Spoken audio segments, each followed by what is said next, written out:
Hello friends, हमारा जो next topic है वो है electric potential due two point charge. इस वीडियो में हम ये सीखेंगे कि किसी पॉइंट चार्ज की वजह से उसके इलेक्ट्रिक फील्ड के अंदर कोई पॉइंट है, मान लिया पॉइंट आर है, और वहाँ हमें इलेक्ट्रिक पोटेंशियल निकालना हो तो वो हम इलेक्ट्रिक पोटेंशियल कैसे कैलकुलेट करेंगे। तो सबसे पहले हम इलेक्ट्रिक पोटेंशियल की डेफिनेशन देखेंगे और फिर उसके बाद में देखेंगे कि हम इसके लिए कैसे डेरिवेशन करने वाले हैं। तो it is the amount of work done, ये वर्क है in carrying a unit positive charge. एक यूनिट पॉजिटिव चार्ज मतलब प्लस के एक कूलम चार्ज को लाने के लिए, कहाँ से लाने के लिए, फ्रॉम इन्फिनिटी, इन्फिनिटी से लाने के लिए। तो सबसे पहले समझना पड़ेगा कि ये इन्फिनिटी क्या है। मान लिया ये चार्ज है क्यू, तो इसका इलेक्ट्रिक फील्ड भी होगा इसके चारों तरफ, जहाँ पे कोई भी चार्ज इसकी वजह से एक फोर्स एक्सपीरियंस करेगा। सपोज यहाँ तक इसका एक इलेक्ट्रिक फील्ड है, ठीक है। तो यहाँ तक अगर मैं किसी चार्ज को रखूंगा तो वो इसकी वजह से एक इलेक्ट्रिकल फोर्स एक्सपीरियंस करेगा। वो इलेक्ट्रिकल फोर्स अट्रैक्शन की भी हो सकती है, रिपल्शन की भी हो सकती है, क्योंकि ये पॉजिटिव है तो पॉजिटिव को रिपेल करेगा और अगर नेगेटिव होगा तो उसे अट्रैक्ट करेगा। लेकिन इसके बाहर, इलेक्ट्रिक फील्ड के बाहर, इसकी फोर्स को एक्सपीरियंस नहीं करा जा सकता। तो मैं इसे बोलूँगा इन्फिनिटी, ठीक है। क्योंकि किसी भी, अगर इन्फिनिटी पे हम देखेंगे तो इन्फिनिटी पे कोई भी फोर्स जाके जीरो बन जाएगी, ठीक। तो इलेक्ट्रिक फील्ड के बाहर मैं क्या टर्म यूज़ करूँगा, इन्फिनिटी। तो यहाँ पे कोई प्लस का एक कूलम चार्ज रखा हुआ है और मैं इस चार्ज को इलेक्ट्रिक फील्ड के अंदर आर पॉइंट पे लाना चाहता हूँ। आर पॉइंट की डिस्टेंस स्मॉल आर हमने एज्यूम कर ली।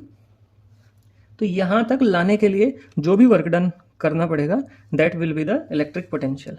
अब करना क्यों पड़ेगा, इनिशियली हम मान के चल रहे कि ये कैसा चार्ज है, पॉजिटिव चार्ज है, और ये भी कैसा चार्ज है, पॉजिटिव चार्ज है। तो we know very well that positive charge repel positive charge. तो क्योंकि पॉजिटिव चार्ज को रिपेल करेगा तो हमें वर्क डन करना पड़ेगा। अब ये कितना वर्क डन होगा, वही क्या होगा, हमारा इलेक्ट्रिक पोटेंशियल होगा। तो from infinity to a point inside electric field, electric field के अंदर किसी पॉइंट पे लाने के लिए विदाउट एक्सेलरेशन। इस बात का हम बहुत ध्यान रखेंगे कि ये जो बात है बिना एक्सेलरेशन के होनी चाहिए। बिना एक्सेलरेशन के मतलब, एक्सेलरेशन का मतलब हुआ कि स्पीड में चेंज होना, और विदाउट एक्सेलरेशन मतलब स्पीड में कोई चेंज नहीं होने का। तो जब हम इस चार्ज को ला रहे होंगे तो हम ये ध्यान रखेंगे कि हम इसे कांस्टेंट स्पीड के साथ में या कांस्टेंट वेलोसिटी के साथ में लेके आ रहे होंगे, ताकि इसकी वेलोसिटी में या स्पीड में कोई चेंज ना हो जिससे एक्सेलरेशन बने, ठीक है।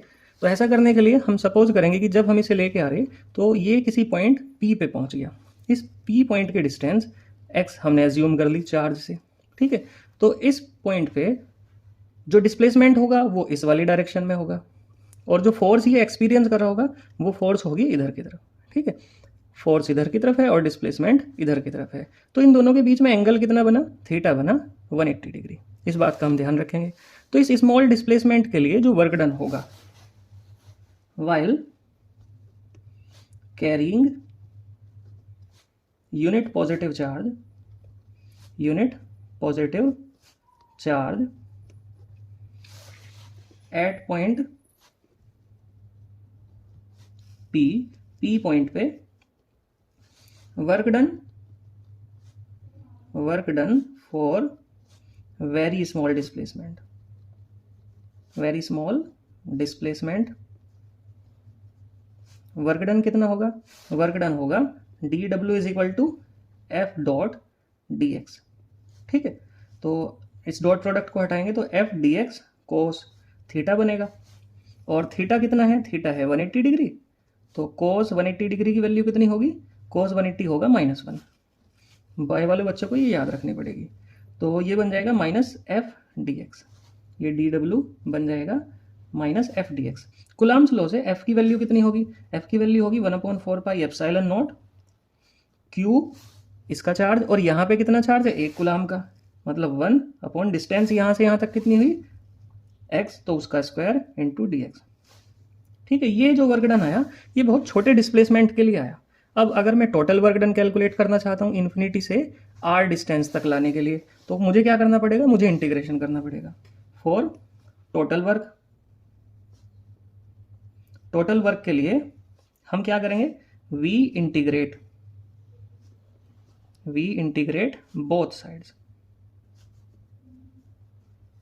तो dw का इंटीग्रेशन करेंगे इधर, और इधर किसका इंटीग्रेशन करेंगे, क्योंकि -1/4 पाई एप्सिलॉन नॉट क्यू, ये तो ऑलरेडी कांस्टेंट है, तो कांस्टेंट का इंटीग्रेशन नहीं करने के, और x की पावर ऊपर जाके बन जाएगी -2, नीचे +k2 है, ऊपर जाके -k2, ठीक है। इनिशियली ये चार्ज कहाँ था, पहले ये इन्फिनिटी पे था, तो इनिशियली इन्फिनिटी पे था, और फिर डिस्टेंस कितनी रह जाएगी, डिस्टेंस रह जाएगी r, जब ये पॉइंट r पे पहुंच जाएगा। इसी तरह से जब ये यहाँ रखा हुआ था तब तक तो हमने कोई वर्क नहीं किया था, इनिशियली वर्क डन 0, लेकिन जब ये यहाँ आ जाएगा तो कुछ ना कुछ वर्क हमें करना पड़ेगा। Suppose that work is W। इस तरह से हम इसका इंटीग्रेशन करेंगे। इंटीग्रेशन करने का क्या तरीका है? एल्जेब्रिक फंक्शंस में इंटीग्रेशन करने का तरीका है कि हम पावर में एक जोड़ दिया करते हैं, तो -2 + 1 -1, और जो नई पावर बनेगी वही हम कहाँ लिखेंगे? वही लिखेंगे हम अपॉन में। ठीक है, ये बना -1/4πε0 और x⁻⁻1, क्यू भी मैंने लिख लिया यहीं पे, क्यू x⁻⁻1/-1। ठीक है, लिमिट भर देंगे अब, ये इन्फिनिटी से r ही है अभी। इधर dw का इंटीग्रेशन w बन जाएगा, 0 से w ये बना। अच्छा, ये माइनस जब सामने आएगा, इस माइनस को हम बाहर निकाल सकते हैं। जब ये माइनस बाहर आएगा इस वाले माइनस को कर देगा प्लस, तो बनेगा 1/4πε0 q, और ये बन जाएगा 1/x, क्योंकि ऊपर -1 है, नीचे आके पावर +1 बन जाएगी, इन्फिनिटी से r।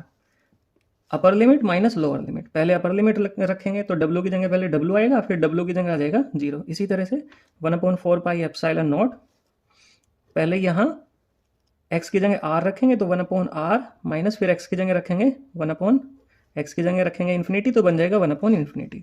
तो w = बनेगा 1/4πε0 और q इसमें यहाँ मिस हो गया, तो q आ जाएगा, तो q/r। ठीक है, ये फॉर्मूला होगा किसके लिए? ये फॉर्मूला होगा इलेक्ट्रिक पोटेंशियल के लिए।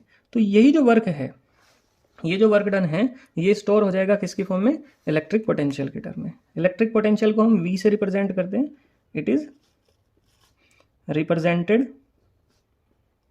Represented by capital V। तो V = बन जाएगा 1/4πε0 q/r। ये फॉर्मूले का हम ध्यान रखेंगे।